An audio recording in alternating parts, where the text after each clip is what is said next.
Bernabe Coliseum. This is the oldest gymnasium here in General Santos City. Mas matanda pa to sa Lagaw Gym. Ito ata yung una. Second stop. Big Ma'am.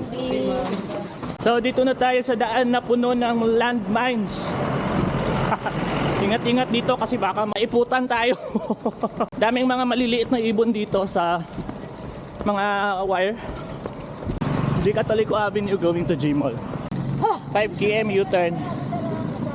Going to 5 km yan dyan. Still in J. Catolico Avenue, Alma Residence. G Mall, madilim pa. PCC Mall of Gensan going to Granza Mall na. Papunta na to ng Lagaw Public Market. U-turn tayo sa may papuntang palikon ng Buayan, pero medyo may kalayuan pa. So Granza, Robinson, Lagaw Public Market, then unahan pa, then balik na, going to National Highway.